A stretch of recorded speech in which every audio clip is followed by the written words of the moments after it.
Media 8, May 9, 2019, 5 months after. Dr. Monica Powers lives up to her name. She is tall and self-assured and arrestingly beautiful. Her chestnut hair is pulled back from her face in a low twist, and she commands the witness stand instead of being cowed by it. If not for the power suit, the lack of a lasso of truth, she could be the incarnation of Wonder Woman, smarter and stronger than most people, and weary of being underestimated. Dr. Powers, Jordan says, can you tell us what you do for a living? I'm a gender confirmation surgeon at Mills Pensacola Medical Center in Burlingame, California. I'm on the surgical subcommittee of WPATH, the World Professional Association for Transgender Health. I perform pro bono reversals of clitoral circumcision and genital mutilation in Africa, the Middle East, and Asia. Her lips curve. And I happen to be a trans woman myself.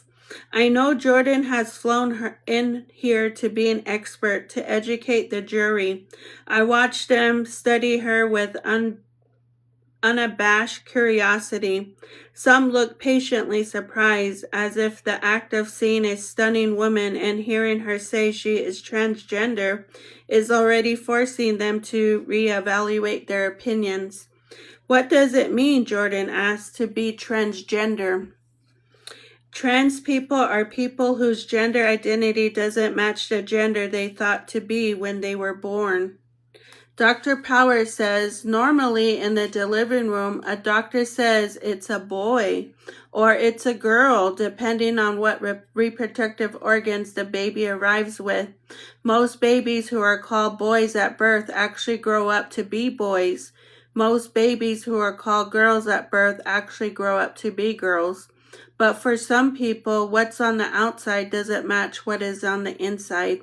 They know who they are, and it's different from what was assumed at the moment they were born. A trans woman is someone who lives as a woman right now, but was thought to be a man when she was born.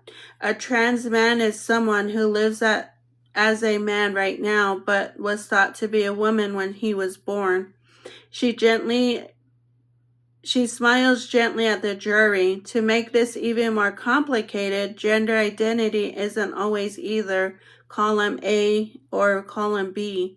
Some trans people don't identify as male or female, but somewhere in between, or a combination of both. Sometimes that's called non-binary or genderqueer. I think of my conversation with Elizabeth. I can't imagine what it's like to have to educate everyone about your right to exist in the world. I think of her shoulders rounded as she leaned on the railing at the bridge while two girls who were lucky enough to be born in the right bodies whispered about her. Tired, I think. That's what it means to be transgender. Elizabeth must be continuously exhausted. So Jordan says, frowning, you're saying that just because I have XY chromosomes, that doesn't necessarily mean I'm male? Objection, Your Honor, Gina says, relevance. I'm all for Mr. McAfee waving the pride flag, but this is an unaliving case. Judge Byers shakes her head. I think we can all benefit from hearing this, Miss Jewett. Mr. McAfee, proceed. We were talking about chromosomes, Jordan prompts. Dr. Powers nods. That's a difference between sex and gender. A person's sex is the body's biology. What's between your legs and in your DNA? A person's gender refers to what's between the ears. Your own psychological sense of self, who you know yourself to be, is called your gender identity. If your gender identity doesn't dovetail with the biological sex, you are transgender. How does someone know if they're transgender? I like to think about it in terms of handedness. Dr. Powers explains, if I ask you to sign your name with your non-dominant hand, would it feel weird? If I asked you to describe it to me, you'd probably say things like the pen doesn't fit comfortably in my hand, or it's awkward, or I have to try hard to make legible something that I can do with my other hand effortlessly. It feels forced. Even a kindergarten can tell if they're righty or lefty, even if they don't have the words for it. It's also true that while most people are righties and a smaller sliver of populations are lefties, there are some people who can use either hand with equal facility. Years ago, if you were a lefty, teachers tried to break you into being right-handed. Eventually, someone realized that it's perfectly okay to be left-handed. Right-handed people who don't write with their left hand can still understand that some people might even if they do it themselves. Oh, sorry. Left-handed can still understand that some people might, even if they never do it themselves. She looks at the jury. This example is a really great way to understand what it means to be transgender. Everyone has a dominant gender identity. It's not a preference. It's not something you can change just because you feel like it. It's just how you're wired. Most people who are assigned male or female at birth feel their gender identifies matches that label. They're called cisgender.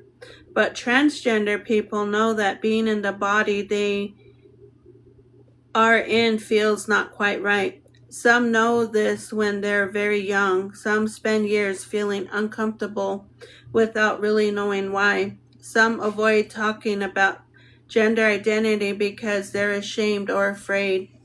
Why would they be afraid, Jordan asks. When trans people tell the truth about who they are, they face stigma, discrimination, harassment, and in some cases, violence. Dr. Power says bluntly, trans people have been fired for expressing their gender identity. They've been beaten up or thrown out of their homes. Last year, nearly 80 trans people were unalived. This year so far, another 4 have been unalived. I glance at Asher, who is staring at Jordan with undisguised confusion. It sounds from the doctor's testimony like she is supporting the prosecution's theory. It's not just adults who are targeted, she continues. Imagine you're a 12-year-old girl in a boy's body who has started wearing girls' clothing to school, and you are told by your principal that you have to use the boys' bathroom. You might imagine there are some boys in there who are less than accepting, and all you want to do is pee. What does it mean to transition? Jordan asks. Transitioning is a period during which a trans person starts to live accordingly to their gender identity, rather than the gender they were incorrectly assigned at birth. It's important to point out that you can be transgender and never transition. It's not one size fits all, and gender expression looks different for every person. For one, it may mean certain clothing or growing your hair long or putting on makeup for someone else. It could be changing your name or the pronouns you use to refer to yourself. Some people change their driver's license or passport to reflect their correct gender. Others undergo hormone therapy or surgical procedures so that their bodies reflect their correct gender. Jordan approaches the witness stand. Dr. Powers, did you know Lily Campanello? Yes, she says. I performed her gender affirmation surgery. As her doctor, were you aware of the process she took to transition from male to female? Yes, Lily followed a fairly typical course of transition. Around age 13, a trans female would start taking estrogen and spironolactone, which serve as puberty blockers. Since we typically start puberty at that age, this ensures that a transgender girl won't develop facial hair, voice change, or the growth of an Adam's apple, anything you'd associate with secondary sex characteristics. Following that, some individuals like Lily choose to have gender affirmation surgery. What is that? Jordan asked. Lily had what is commonly referred to as a bottom surgery. In scientific terms, it's a vaginoplasty in which the testicles are removed and the skin of the foreskin and the penis is inverted, preserving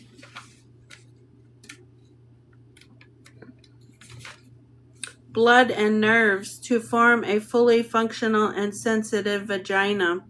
The plans of the penis forms the clitoris, which all its nerve endings. There is no cervix, no uterus, and no ovaries. Trans women do not menstruate or get pregnant. I think about how when Braden and I went for an ultrasound of Asher, the technician asked if we wanted to know the sex. She had pointed to the tiny thorn of a penis on a grainy screen. Had Ava Campanello had a similar experience? If so, how had she gone about rewriting the history in her head, in her heart? I have seen sweet videos on social media of middle-aged parents announcing the birth of their child, a middle schooler with braces and a wide smile who is now identifying as the opposite sex. They're always made me smile because those kids are loved simply and unconditionally, which is so much better than the alternative. The trans teens without parental support whose obituaries sometimes cross my feed. But now I wonder if there's more behind the giddy smiles and the winkling rebirth announcement of those videos. Does the joy of presenting their new daughter come at the expense of losing their former son? Has Ava Campanello grieved twice for her child? Can trans women enjoy a healthy sexual relationship? Jordan asked, including vaginal penetration with a male partner. Absolutely, Dr. Powers says. My face heats. This isn't really a dialogue I ever thought I'd hear my brother have. My gaze slides to Asher and I realize that for him this is more than just scientific. This is personal. This is validation. His jaw is clenched so tight that the muscles in his neck are strained. Jordan tilts his head. Would a male partner be able to tell from intercourse alone that a trans woman vagina was surgically crafted? I stare at Asher, who remains immobile, impassive. A cipher. Not unless she told him, Dr. Powers replies. In other words, counselor, I am damn good at my job. Asher's eyes shut, like he is praying, or like a prayer has been answered. Nothing further, Jordan says. There is proof that the ancient Egyptians made little honey cakes for children as sweets, the way we would make gingerbread men today.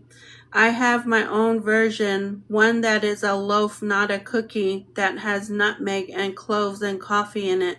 I made it not as a treat for Asher, but as a consolation for things that he lost.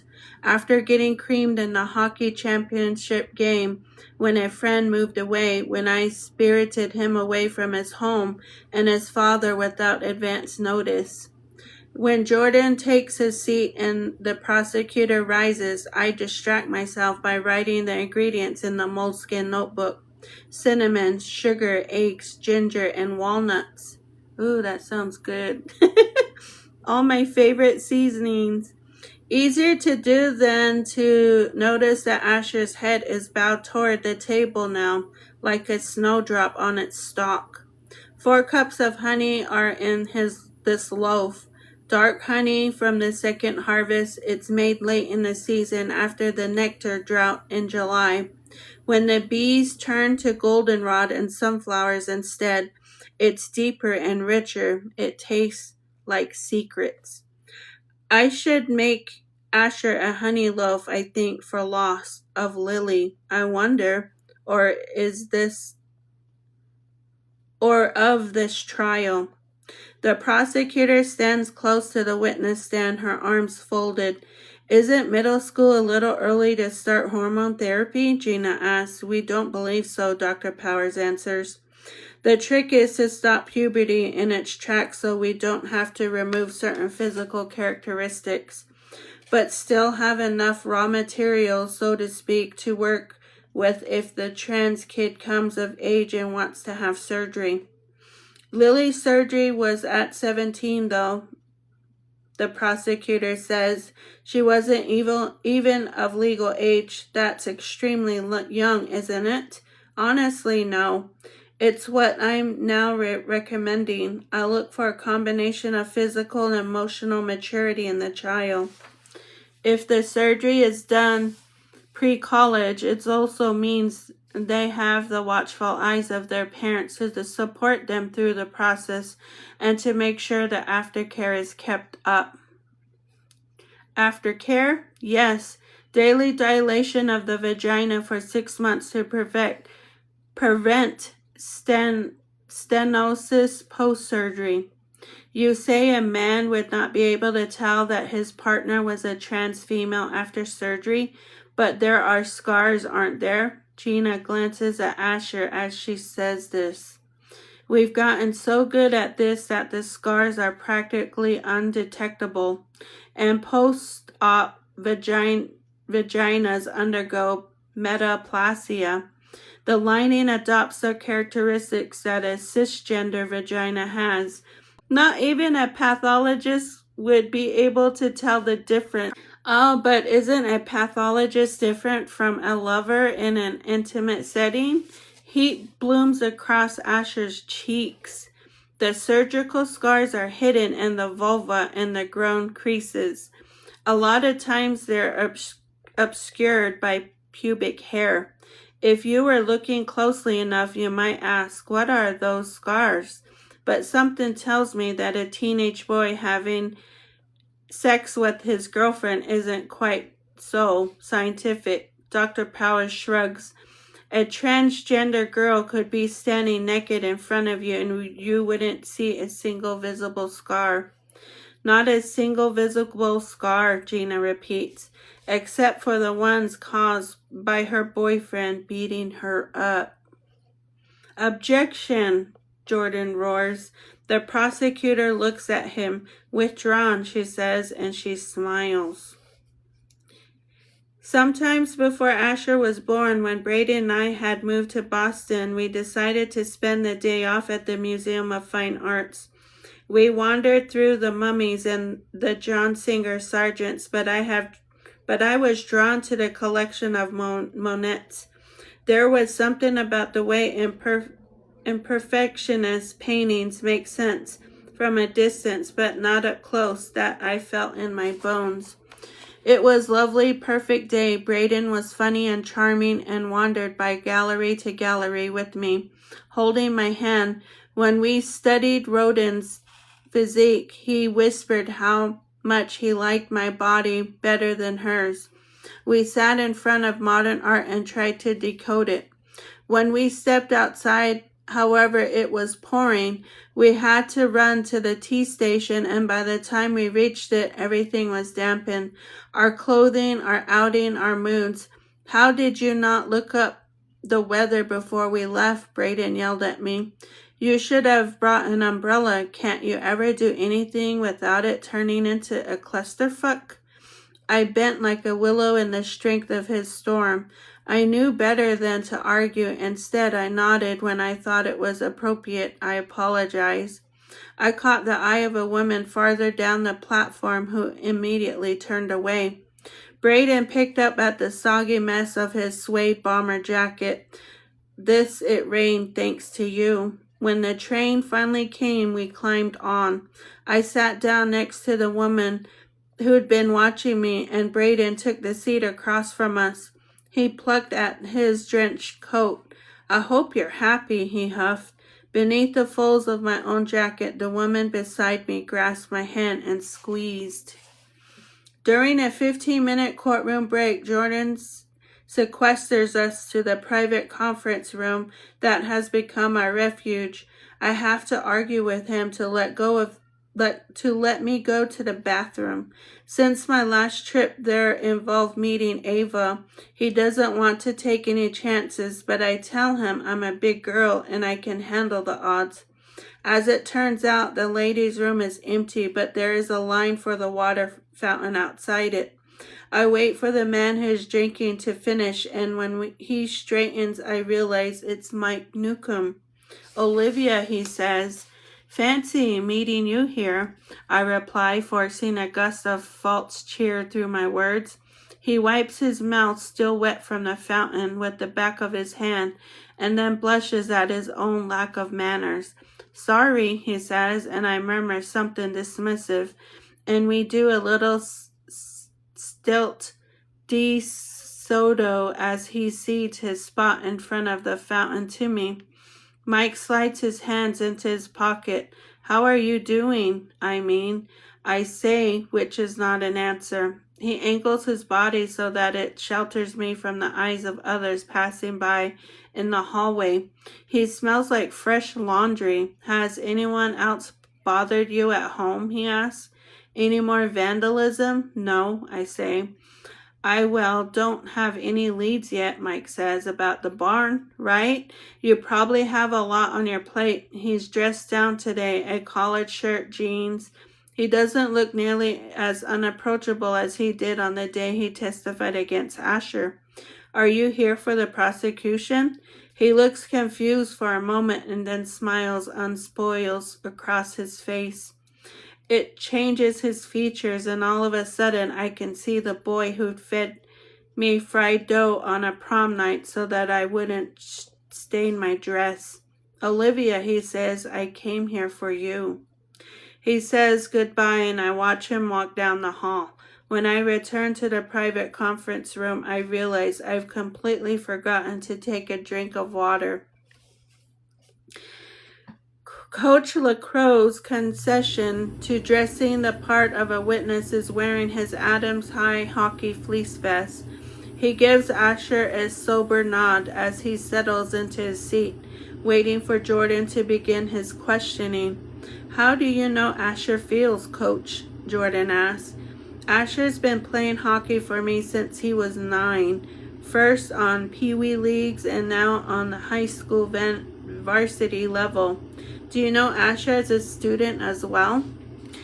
Well, yeah. In order to play on a varsity team, kids have to maintain 3.0 GPA. Asher, always well above that, the coach says. Has he been on the varsity team for 4 years? No.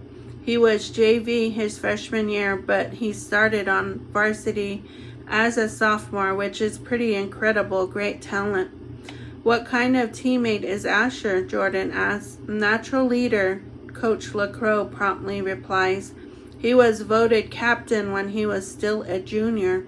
First time in 30 years of coaching I've ever seen that. He would lead by example, but he also looked after the kids stuck on the bench. He collected underdogs, you know. He smiles at Asher. If I had a son, I'd want him to be like that kid. Have you known Asher as a community member as well? Yeah, during the summers. He's a counselor at a hockey camp I run for elementary school kids, the coach says. He's a hard worker, reliable, good with kids. It's my understanding that Asher doesn't have siblings, but you'd know it from the way he works with little ones. Can you give us an example? Jordan asks. Every summer we get a couple of campers coming from the city through the Fresh Air Fund. Great kids, but they don't even know how to lace up their pair of skates. Asher took them under his wing without being asked to. He taught them to skate, he looked out for them during free time, and he invited them to sit with counselors, which is like winning the lottery for any camper. When the kids went back to the city at the end of August, he didn't just forget about them. He stayed in touch, listening to them when they were struggling, encouraging them to dream big and to get out on the ice now and then. As far as I know, he's still writing to them. Coach LaCroix turns to the jury. I've seen a lot of teenagers over the years, and I've seen a lot of Asher in the past 10 years, and I can tell you he's a lot more mature than other guys his age. Thank you, Jordan says, nothing further. The prosecutor sits at her table, tapping a pen against an open folder.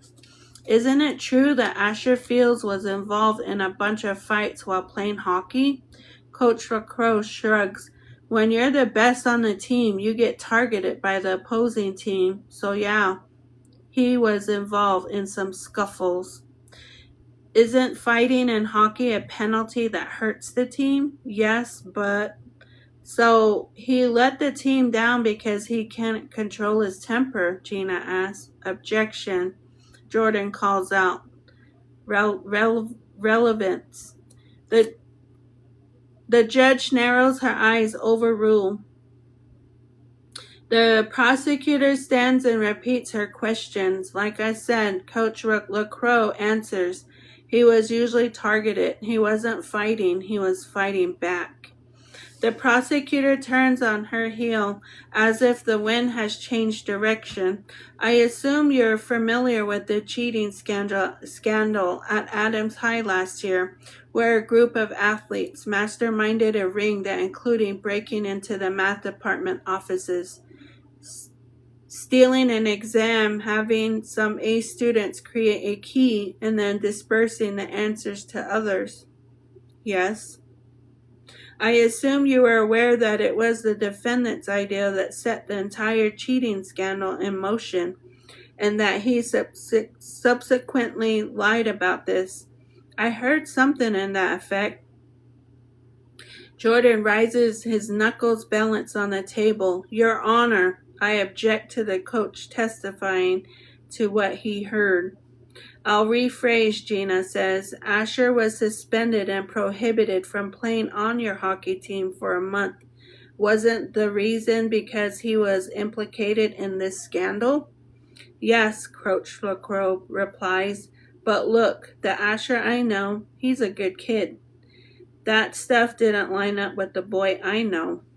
Gina raises a brow. Looks like there's a lot of stuff people didn't know about him. She flicks a glance at Jordan. Posed to object. Nothing further.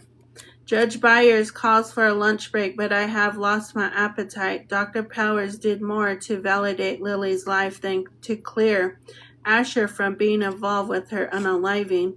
Coach LaCroix, the only witness who said kind words about Asher since the trial started, had his testimony pretzelized back to him in a way that made Asher look like a liar. I will be the next witness after we reconvene, and I'm ready, so nervous that I'm shaking. I can't imagine this day getting any worse. Until we slip out of the courtroom, I come face to face with Braden. Dad, Asher says, his eyes wide open. What are you doing here? I ask bluntly as Jordan steps forward to form a human wall with me. Separating Braden from my son, sweat trickles down my spine. I am both furious and frightened, and I can't sift on one emotion from the other. To my consternation, my hand flies up to the nape of my neck where my ponytail trails. You should always wear your hair like this. You look so damn beautiful. What am I doing here? What am I doing here? Braden repeats, as if it is ridiculous to even ask the question. I'm here for Asher. I would have come at the start of the trial, but I had surgeries that couldn't be postponed. He turns to Jordan, his eyes narrowing just the slightest bit. Apparently, I arrived just in time. Clearly, you need a better character witness. He excludes power and privilege, a superhero coming to save the day in his tailored suit, but you don't get to be the hero of the story when you're the villain. Are you volunteering for the job? Because there is no chance in hell that you will testify, Jordan says flatly.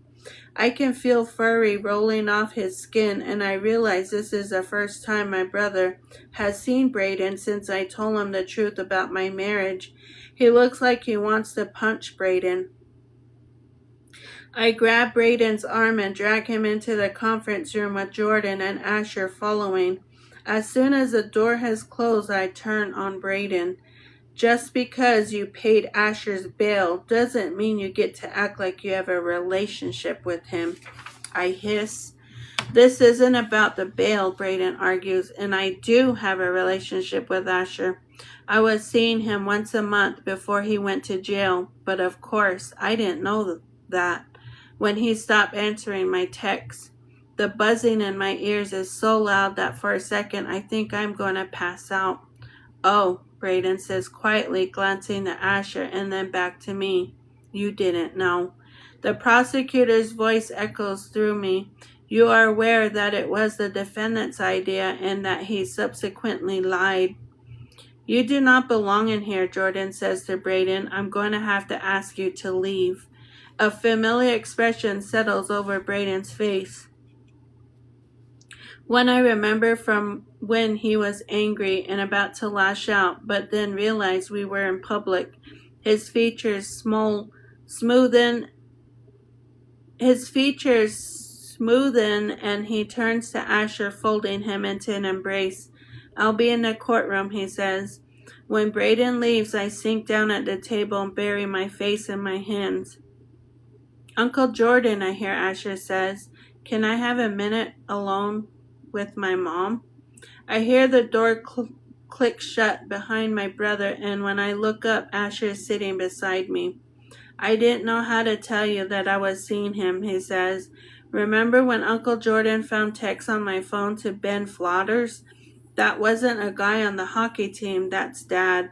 I gave him a fake name so he wouldn't find out. Ben Flounders? Brayden Fields? Why, Asher? I ask. He lifts a shoulder. I wanted to know why I wasn't part of his life. My gaze flies to his. I was trying to keep you from being part of his life. Yeah, Asher says. How come? I open my mouth to say the obvious because he is the seed for every terrible thing, every potential abusive trait that is being said about Asher in this courtroom. But instead, I press my lips together and shake my head. I know things were bad between you and him, but that was your relationship, not mine, Asher says. I wanted to find out for myself what he was like. You have no idea what he's like, I think. Brayden would have made sure of that. I forced myself to speak evenly, and did you? We met at a restaurant once a month just over the Massachusetts border. He wanted to know everything about me. What I do for fun, what I study in school, where I was thinking of going to college. You wouldn't have thought from the conversations that he was an awful father. I remember a time when Brayden and I were dating when I woke to find the entire bedroom filled with helium balloons. Brayden had peeked around the corner of the door, grinning. It's not my birthday, I told him. That doesn't mean, he said, that you don't deserve it. As fiercely as Brayden loved me, he hurt me. If I had known that his love came at such a high price, would I have married him? The answer is sadly yes. Even if someone is violent or a liar, even if he breaks your heart every time you hand it to him, that doesn't necessarily stop you from loving him. The two are not mutually exclusive. Listening to the prosecution's testimony has been a refresher course. I look at Asher now. I wonder if Brayden smiled at him across the table in that restaurant and recognize a kindred soul. I wonder if Asher's curiosity in rekindling a relationship with Brayden was to discover the source of parts of himself that he could not find in me, parts ignited by his relationship with Lily. When I saw Asher with her, they seemed to be a happy couple, but that's what people saw when they looked at Brayden and me too. He was another family now. Asher says, pulling me back. I know. I was good enough for the blue plate special once a month, but he didn't exactly invite me over to watch football with my half-brothers on Sundays. Asher lifts his face to mine. I was gonna stop meeting him, he says. I look at him hard. Are you telling me the truth, I think? Or are you telling me what you think I want to hear? Because if Braden rubbed off Asher during those visits, that is exactly the kind of thing he'd say. But then Asher continues, this happened. Lily's unaliving, his arrest, jail. I should have told you, Asher says. If he had, would I have intervened, prevented him from going? Did I fear that Braden would tell Asher lies about me? Or that Braden would tell Asher the truth?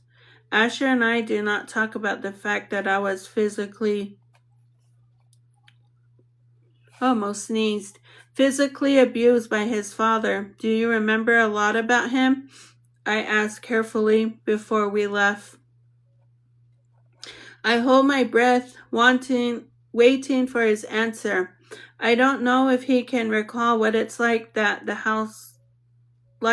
in that household. What his father did to me, what he saw, or what happened the night before he left for good. No, Asher says quietly. That's one of the reasons I wanted to meet him. I can only remember one conversation I had with him when I was little. One. How can you be 6 years old when your parents split up and not remember more than one conversation? Because you bury them so deep so they don't come out to hurt you, I think. Aww. It was Christmas and he took me outside, Asher says. I was really little, so little he was carrying me. He pointed to the sky and he said right there, there's Santa. Can't you see it? And I looked, then I swear I totally saw a sleigh and a reindeer. He shakes his head. Stupid, right? Your father could be pretty persuasive, I reply. But I think maybe that's when it happened, when he taught you how to lie. There is one type of honey you should avoid at all costs. Mad honey comes from bees that forage on rhododendrons and mountain laurel, and it's full of poisonous gray toxins.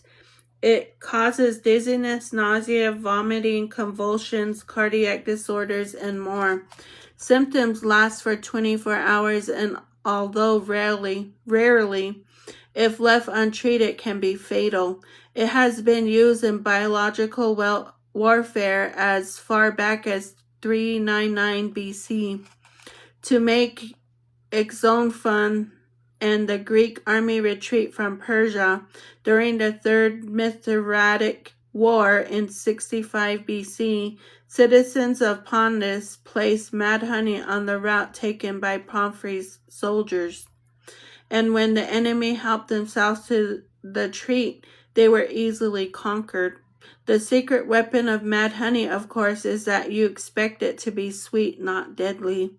You're deliberately attracted to it, but by the time it messes with your head, your heart, it's too late.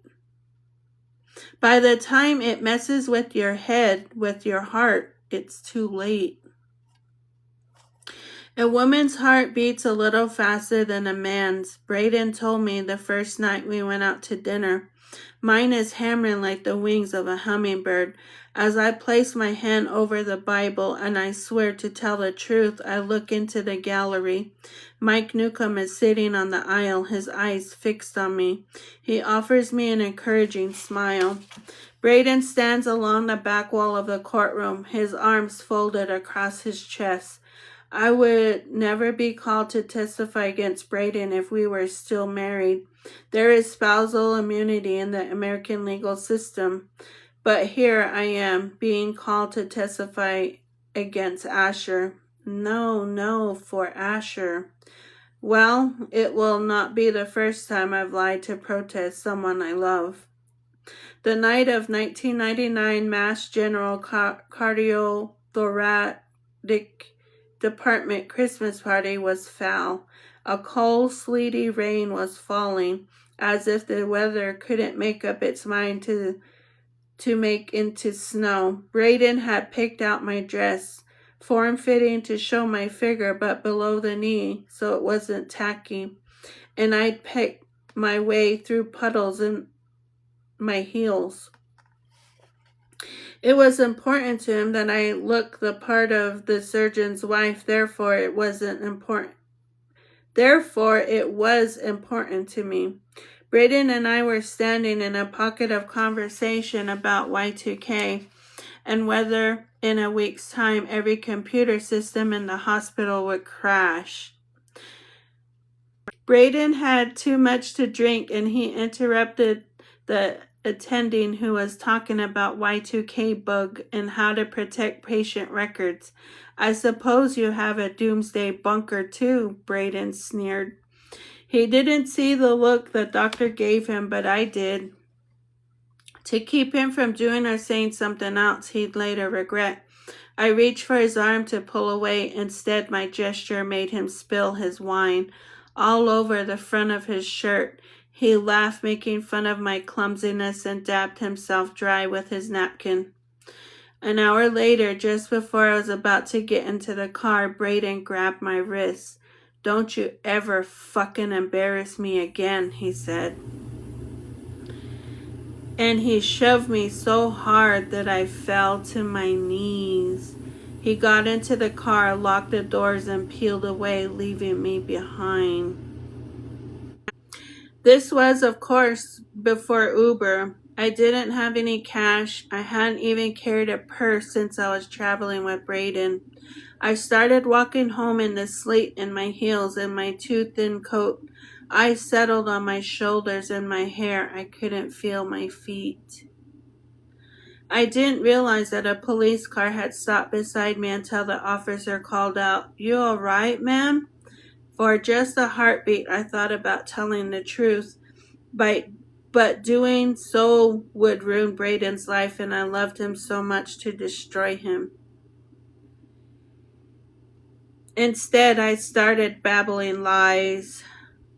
My husband had been called in to perform an emergency surgery, leaving me to get home on my own from a party we were attending. The policeman offered to drive me, but I realized that if Braden saw me arrive in a cop car, there would be hell to pay. So I gave him the address of the house I passed sometimes when I went for a run.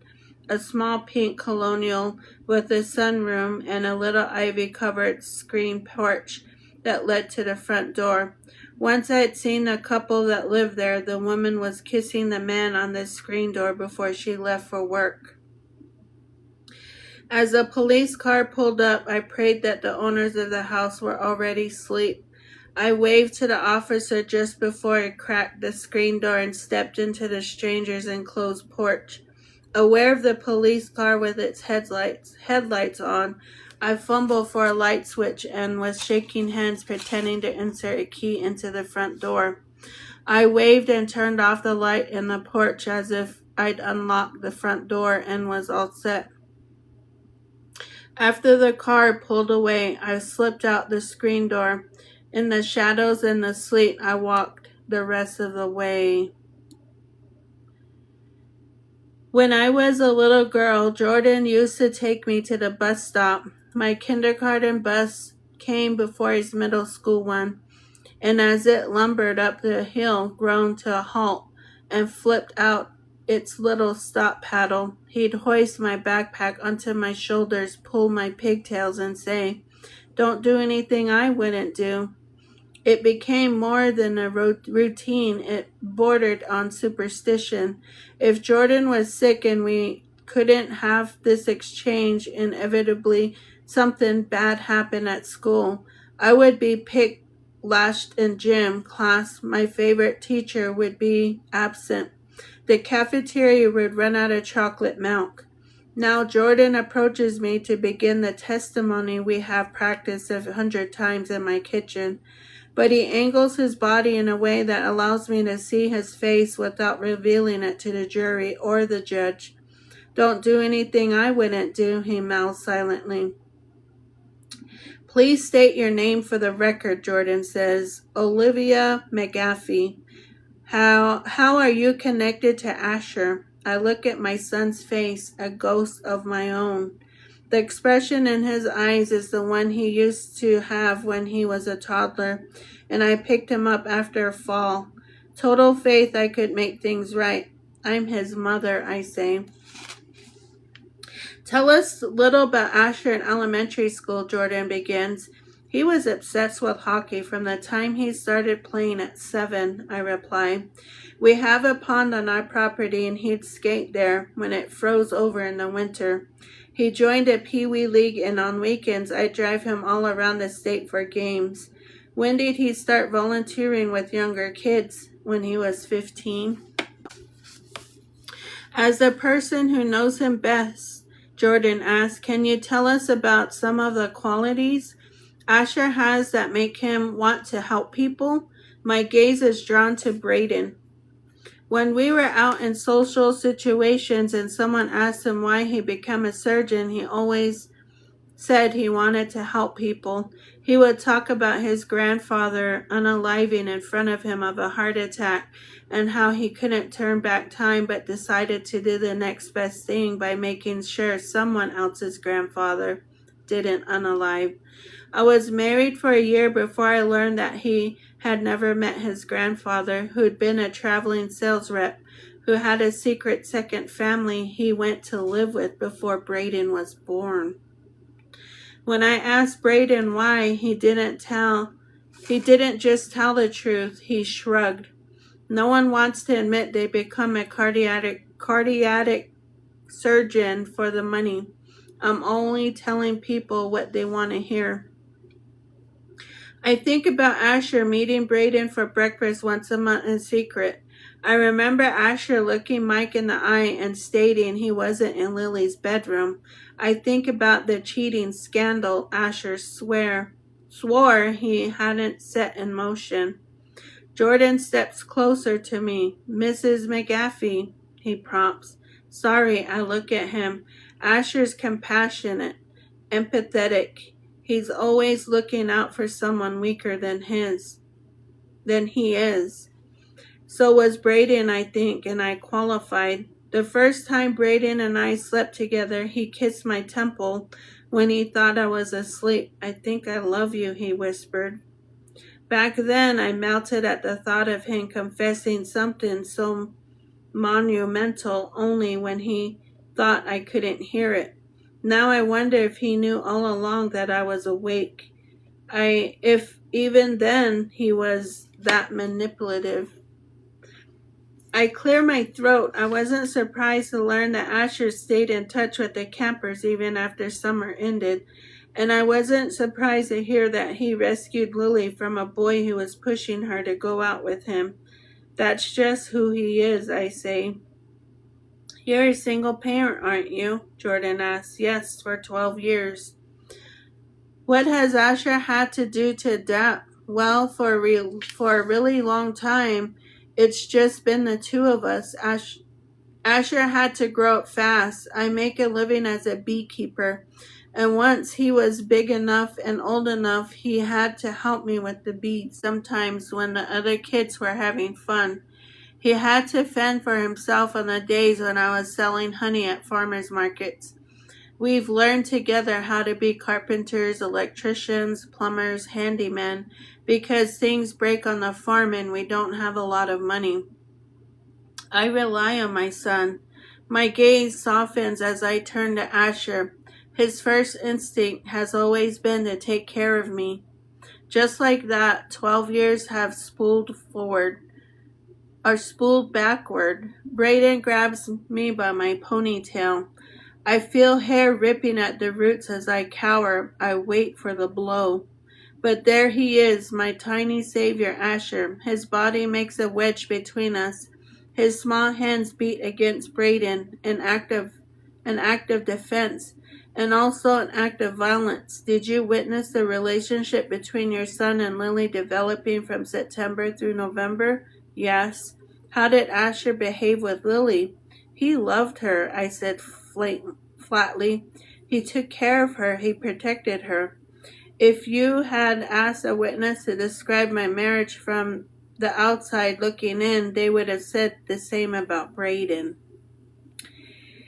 He would never have laid a hand on her, I say woodenly. The same witness to my marriage would have staked everything on this fact, too.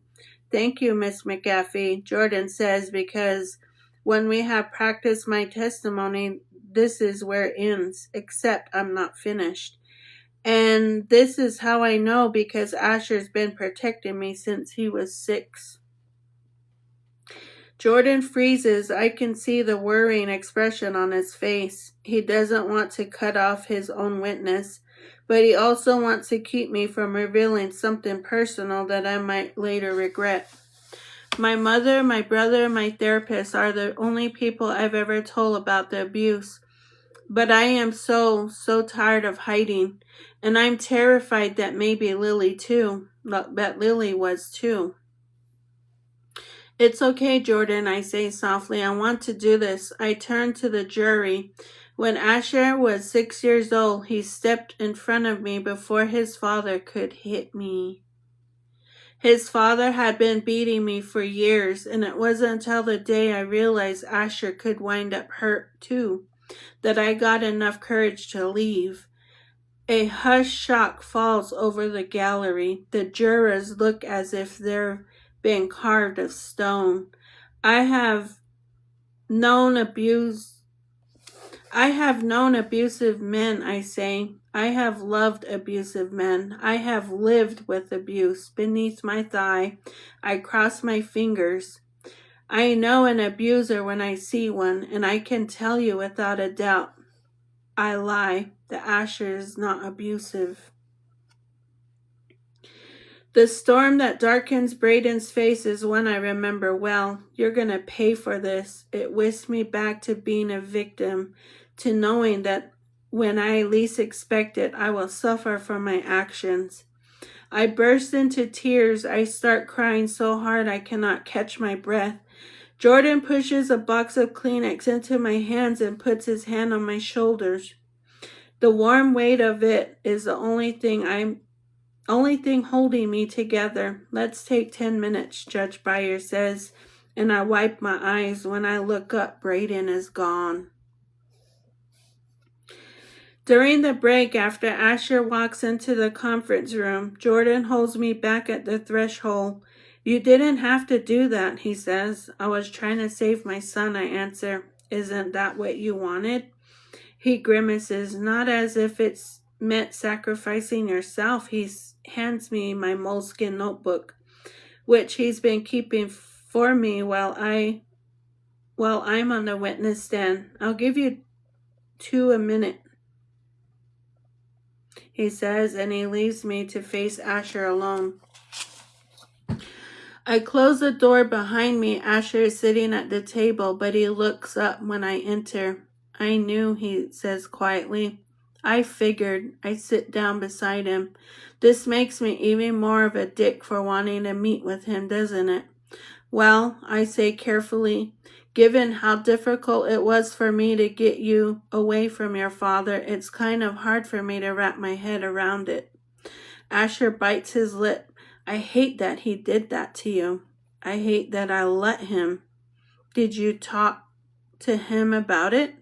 He shakes his head, then looks at me. Do you think he could have changed? I stared hard at Asher. Is he wondering about his father or himself? I don't know, Asher, I say. I don't think so. Asher nods, disgusting this. Do you think he was sorry? In his harsh fluorescent light, Asher looks so much like Braden, not his features, more in his demeanor and the set of his shoulders, the tightness of his jaw. Asher, I ask stiffly, is there something you want to tell me? He glances up, looking wounded. His father looked at me like that too. Mom, Asher begins. There's a knock on the door and I jump. Jordan sticks his head. Court's back in session. Asher leaps up as if he's on fire, as if he's just made a narrow escape. His slips through the doorway past Jordan. You coming? My brother asks. In a minute. I stay seated, my hands knotted together so hard that my fingernails cut into my skin. The cross-examination is coming, but that's not why I dread returning to the courtroom. It's because whether or not I choose to admit it, some part of me has already found Asher guilty. When I step outside the conference room, Mike Newcomb is standing awkwardly in the hall. He looks at me and I feel my cheeks burn with embarrassment. He was in court too, listening to everything I said. I had been wrapped up in Braden and his reaction. I didn't even think about who else heard me tell my secrets. Olivia, he hesitates. I'm sorry. I didn't know. But you did, I want to say, thinking of the time he pressed a card for a battered women's shelter into my hand years ago at the farmer's market, or at least you suspected. He reaches out and gently touches my arm. Not every man is like that, he says. Gina Jewett prowls toward me for the cross-examination with a barrage of questions. Although the mother of the victim is treated with kid gloves in court, the mother of the accused does not merit the same consideration. So you're telling me Asher's never lied to you? He hid his father's text under the name Ben Flanders, he said. He didn't go upstairs, though his DNA was found in Lily's bedroom. He said he didn't touch her, though she was bruised. Don't all kids? I say, forcing a smile. I don't mean lying about whether he brushed his teeth at night, for example. He didn't tell you about the cheating scandal at Adams High, did he? Not at first. When did you find out he hadn't told you the truth? When the principal called, I said. Ah, yes, to tell you he was suspended. I assume you also did not know he was sneaking out of the house to spend the night at Lily's. I clear my throat. No, I admit. I glance at the jury because I don't think I can look at Asher right now. I wonder how many of them have children. The prosecutor holds up photographs that have been entered into evidence. Even though I have seen them before from the gallery, it is shocking to have them up close. The picture of Lily and Maya at a sleepover with bruises ringing Lily's arms. The photograph of Lily's body from the autopsy with purple contusions. Do you see the extensive bruising on Lily's body in the photograph taken by her best friend Maya Bangery? The prosecutor asked. Yes. Do you see extensive bruising on Lily's body in the photograph taken by Dr. McBride, the forensic pathologist? I swallow. They reminded me of bruises I had. Yes, I murmur. Objection, Jordan calls. Are we going anywhere with this? We've established that the witness has 20/20 vision. Get to the point, Miss Jewett, the judge answers. These photographs were taken in October and December. When was your son dating Lily? From September through December, I reply. You've heard testimony from Maya Bangery that your son grabbed Lily hard enough to leave bruises. Yes. Yet none of this was something you would have normally expected of your son, was it? I think about Asher punching a hole in the wall of his bedroom, how I'd open the door to find him cradling his fists as if he was just as surprised by his outburst I was. You think you know someone, he had said days, but you really don't know them at all. I think about the day Asher was born, a full month before his due date. The pain of my dislocated shoulder was an excruciating counterpart to the contractions. I remember the nurses twittering dreamily over Braden. Because he never left my side, but I knew why he stuck so close, so I wouldn't have a chance to tell them what he'd done to me. Wait, Asher had asked during the first police interview with Mike Newcomb. How did she fall? Had he planted that seed so everyone else would see it that way? My eyes swim with tears, my hands are shaking. Asher couldn't have hurt her, I manage, wondering if I'm trying to persuade the jury or myself. You don't know him like I do. The prosecutor's eyes light. But by your own testimony, Miss McGaffey, you once loved an abusive man. Isn't it true that you can love someone who inflicts great physical harm? Dimly, I hear Jordan object. I hear the judge dismiss him, saying that he opened this line of questioning during the direct exam. They are waiting for my answer. It is true that people are not always who they appear to be. It is true that I lied about the bruises my lover had given me, had Lily. I have avoided looking at Asher, but now I do. Something shudders in his eyes as he realizes my love for him is conditional after all, that I am much of a stranger to him as he is to me. Isn't it true that you can love someone who inflicts great physical harm?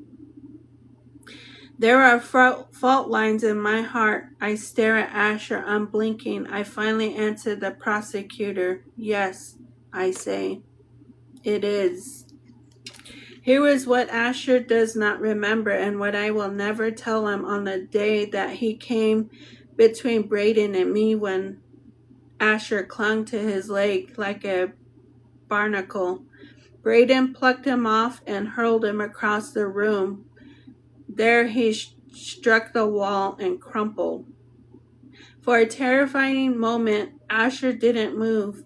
Then he began sobbing and shrieking. I crawled over to Asher and cradled him, surrounding him with the barrier of my own body, and my life cracked in half. Before that moment and after, I could suddenly see two paths clear as day. I thought, I will not let him hurt my son. I will not let Asher become a victim too. I would save that boy even if I lost everything else. September 13, 2018, 2.5 months before. My mother doesn't know about it yet, squeals Mackenzie. Laverdiere, the co-captain of the girls' soccer team, were in the locker room, and Mackenzie's teammates are gathered around her, looking at her new tattoo, a black butterfly. Some of the lady presidents are naked. She told me I couldn't get until I'm 18, but screw her, it's my body. It's really my first time in a girls' locker room. At Marin Murr, I was excused from sports. I have to say the vibe here is really different from the men's locker room, where guys just walked around naked, laughing, talking. Once a long time ago, I was in the locker room of a public swimming pool in Seattle, and I remember seeing a guy standing in front of a steamy mirror, shaving, naked as a blue jay. That's definitely not the deal in the women's locker room, where most of the girls are more modest, turning their backs to one another as we wiggle in and out of our gym clothes. Over at the mirrors, there's a tight crowd. There are blow dryers, lipstick, moisturizers, and tease combs. One girl from the AP Bio class stands in front of a sink, staring at herself for a good 30 seconds before simply announcing, "Somebody unalive me now." And then there's Mackenzie and her court. There's an air of confederacy about them as they admire the black butterfly, a confederacy not only of the tattoo but of their gorgeousness. You can tell they are confident and at home in their bodies, these girls. I see other girls on the outside of the circle. Casting looks at them, wondering what it must be like to feel in your nakedness only a sense of pride and command, rather than sense of somehow being less than. There were boys like that too in the men's locker rooms I once inhibited, nerds looking on at the muscle boys with envy. Later, as I walk through the downtown Adams, I think about the things I had seen that most men and most women don't get to experience. In a way, it's a gift being trans, and there are moments like now, walking through this pretty town on a late summer evening, when I'm willing to say, sure, I'm grateful for it all. For the longest time, I wasn't grateful though.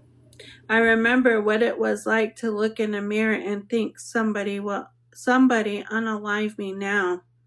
Mom's working late tonight. I told her I'd just walk home. It's a long walk, but I'm feeling expansive here almost at the end of my second week at Adam High. I go over to the little park that overlooks the Coboscogan and sit down on a bench to watch the river flow. I open my backpack and get out the poetry book we're doing for Chopper. We're starting out with William Blake, the songs of innocence and of experience. O rose, thou art sick, the invisible worm that flies in the night, and the howling storm has found out thy bed of crimson joy, and his dark secret love does thy life destroy. And all at once tears rush to my eyes and I'm sobbing. When we were talking about the Blake poem today, Chopper looked at us and asked what it made us think about. Not what it meant, but how it made us feel. I thought that this was a nice distinction. Until Dirk raised his hand and said, she's got an STD. Chopper pointed to the door. Out, he says, but Mr. Jameson. Out, said Chopper, and Dirk got his things and slunk out of the room. Then with a smile, Chopper said, actually, venereal disease is just one of the things readers have thought the poem's about. But maybe that's too specific. What else do you think when you read this? It makes me think about a woman who's been made sick, said the girl in front of me, by a man who says he loves her, but mostly she wants to be alone. There was a long pause as we all thought about this. So sometimes, growled Chopper, love just makes people sick. Heads nodded, a lot of heads nodded. Sick, said Chopper again. He is positively the gnarliest, most wrinkled teacher I've ever had. But then he looked at us with a strange, gentle expression. But we kept on looking for it day after day, getting our hearts broken and getting them healed again. He looked out the window. We all sat there in electric silence. Chopper looked back at us and pointed toward the door again. All right, he said, out. Today was a granite day. The schedule at Adams High changes every day, and each schedule has a different name. There's Finch Day, named after the state bird, and Quartz Day, the state gym, and Birch Day, the tree. On a granite day, rock, we have morning meeting. Today at morning meeting, there is a presentation from something called the Rainbow Alliance. It's the student LGBTQ group, led by two students named Finn Johnson and Caden Wentworth. We want to welcome everyone back to school, says Finn, who was assigned female at birth but is now non-binary. Finn used the pronouns they and them, binds their top in order to have a flat chest, and seems to delight in subverting all the expectations people have around gender. Caden is trans, AFAB, but has been on testosterone for 2 years now and has a short black beard. We wanted to let you all know what the Rainbow Alliance is doing, says Caden, and what we have planned for the coming year. There are going to be buses to take people to some lectures at Dartmouth this fall, one by Kate Bornstein, another by Janet Mock. There's going to be a drag ball just before Christmas and weekly drop-in sessions where anybody who wants to come and talk. Sitting there in my chair at assembly, all I could think was how remarkable it is that Adams, this tiny rural New England town, has resources like this, how people who feel the thing I felt now have something I didn't have. Alleys, allies, resources, fellow travelers.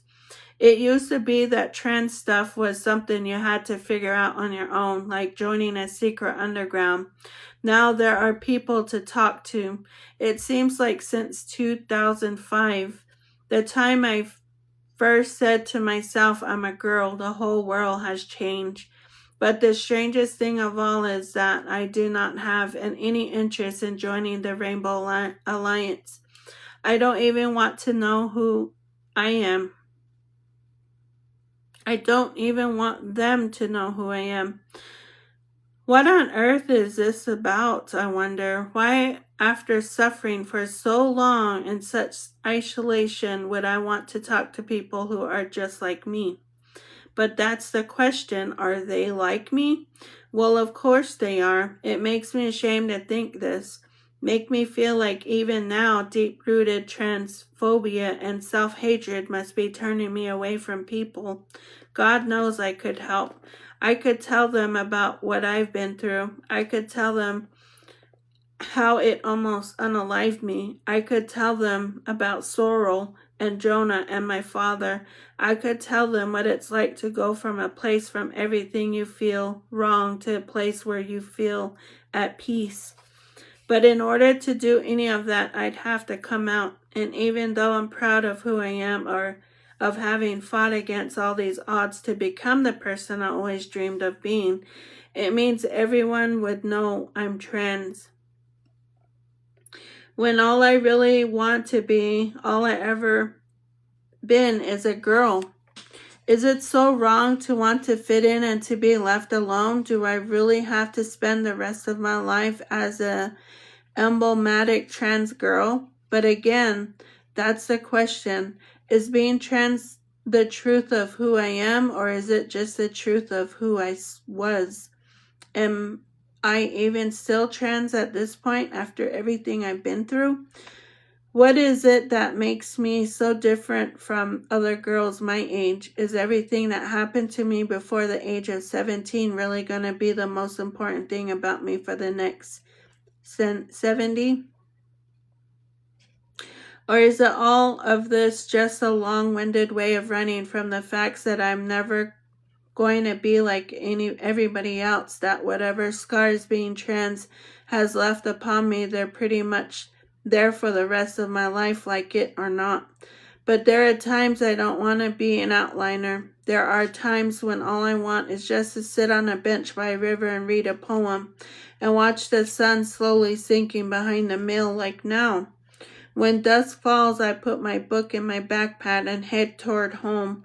Streetlights have come on and I can see people in the A1 diner eating their burgers and their fish and chips.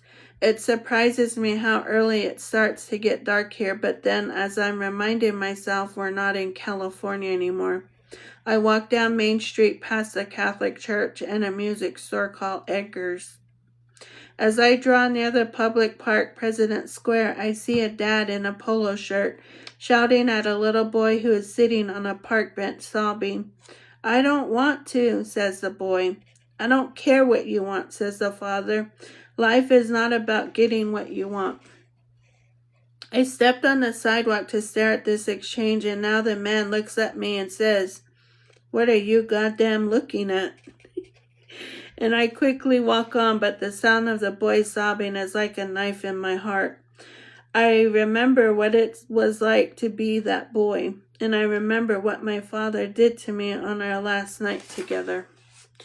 After he cut all my hair off, he stormed out the house, heading down to the bar. My mother came home late and found me on the kitchen floor right where he had left me. I couldn't move. She scooped me up in her arms and held me. I sobbed into her shoulder.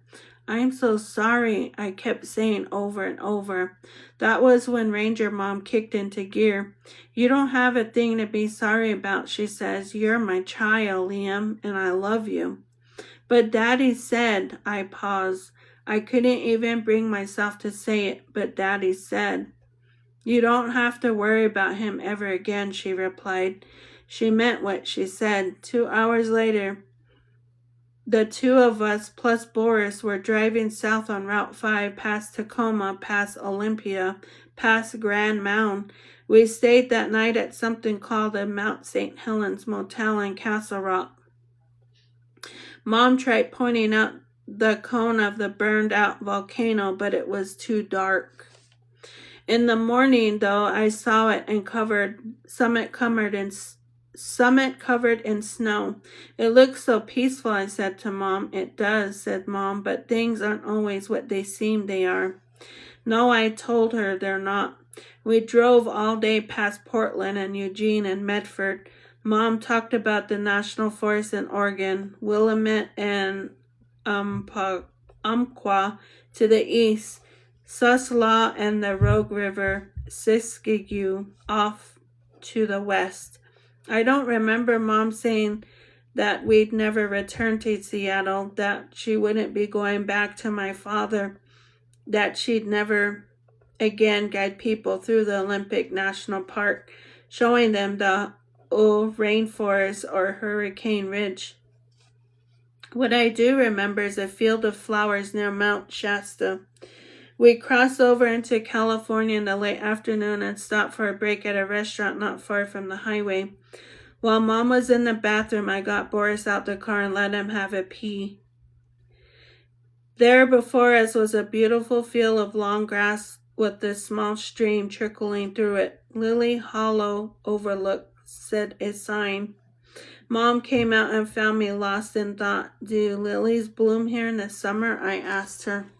I bet they do, she said. They're pretty hardy, but they only bloom once a year. I thought it over. I think I want my name to be Lily, I told her.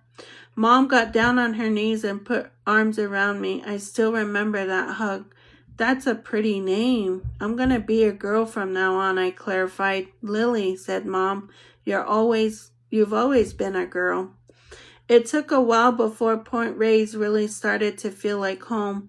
Instead of just a place where we are camping, Mom's family had owned the house there for decades, and I vaguely remember visiting it a couple of times when I was really little.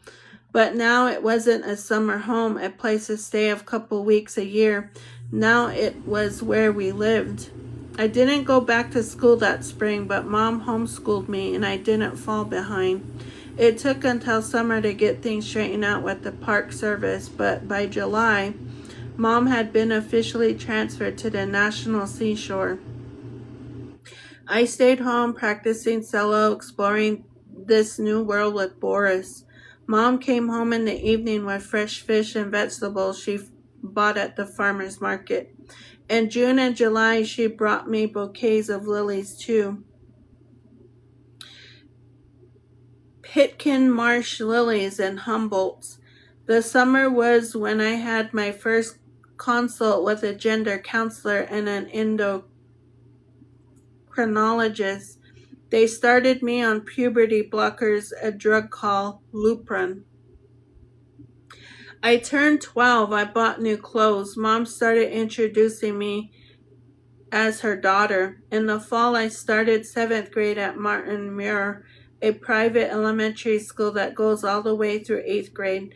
Mom told the principal about me, and incredibly, the principal was supportive. Maybe you'd be surprised, she said, to learn that you're not the first trans student we've had. I was surprised, actually. You spend your whole life thinking that you're the only person who feels the way you feel, only to find out that being trans is not the uncommon. That it is just one more way of being human. But at the end of the year, I began to feel behind again as I looked at all the bodies of my girlfriends suddenly in flower. It was one thing to be on puberty blockers. It was another to start in on estrogen and spiral noclotin. Mom had been sanguine about delaying adolescence by leaping into female puberty seemed to her like a whole other can of worms. But she came around in time. It wasn't like I was suddenly going to start being a boy at that point anyway. So I started in on hormones. Puberty hit me the way Hemingway once described people going broke gradually and then suddenly. It was delicious and dramatic and exciting, and at times a little bit scary. I was flat as a board. Then I was A cup, then B. By the time I started ninth grade at Point Crest, I was a generous C. And that's not to mention the hips, which weren't there at all one day, and the next, it seemed, had appeared from nowhere.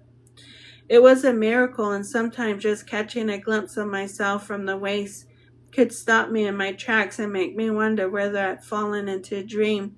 And yet, at the same time, the sight of myself below the waist was enough to crash me out of that dream in an instant. The secret which I had incredibly been able to keep ever since we fled Seattle now seemed more dangerous than before. Because now I suddenly on the radar of boys and men, my mother and I spent a lot of time talking about what it means to be a woman in this world, and at this moment in time, and she was determined that if her child was going to be female, at the very least, she would also be a feminist. I remember being a little irritated by this line of thought. I told Mom it was kind of hysterical way of defining womanhood, and that there were other identities too, including non-binary and gender-fluid ones. Mom asked me if I knew the origin of the word hysterical. It comes from the Greek Latin word hyster, which means womb. In the 19th century, hysteria was the word men gave to a disease defined as insanity as a result of being female. They'd lock women away for it, women who wanted to do things like write books or study science or play music.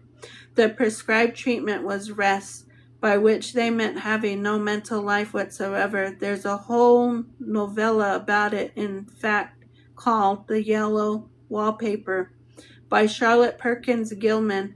It's the story of a woman who's confined to her bed by her husband, a wife who winds up being driven insane by the cure he has inflicted on her. I told Mom that we didn't live in the 19th century and that if anybody could prove that it was possible to redefine gender, it was me.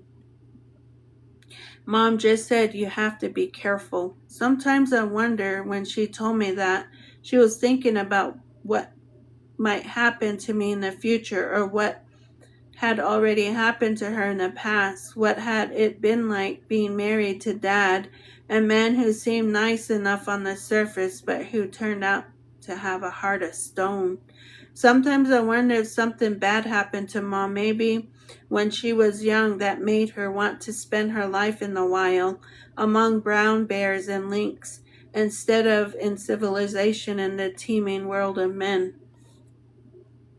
I must have taken a wrong turn after overhearing the fight in President Square between that father and his son, or maybe it's just in the flood of memories had got me all mixed up. In any case, now I'm part of Adams. I've never seen before a line closed down row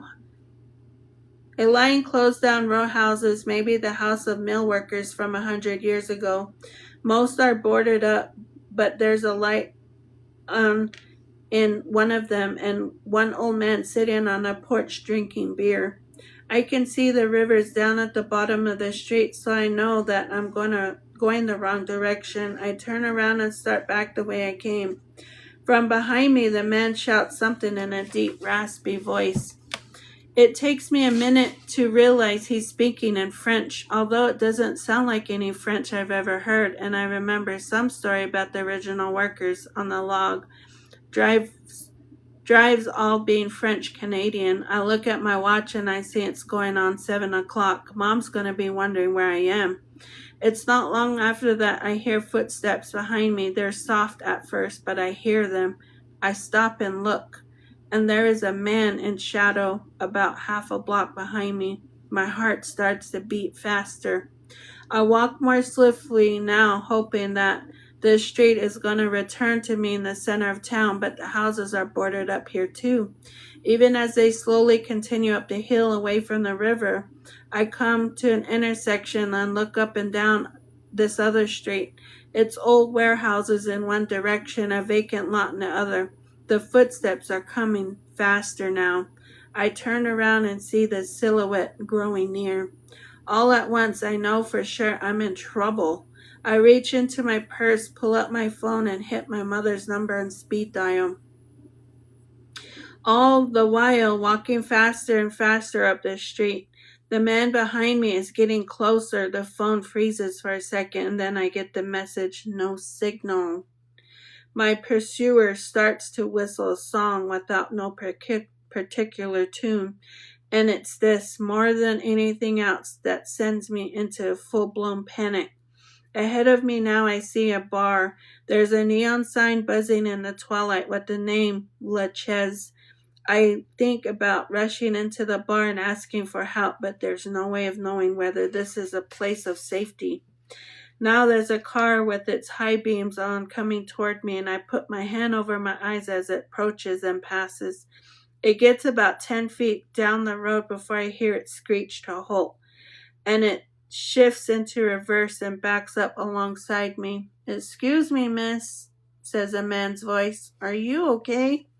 I'm just about to yell at whoever this is because I've pretty much had all the fuckery I can take for one day when he says, "It's okay, I'm a detective." I don't believe him at first because he's not in a car with lights and sirens. He's wearing normal clothes. But then he holds up a badge with his name on it, Newcomb. I see the holster of a gun too, strapped on his hip. I look behind me and here comes the man who's been following me.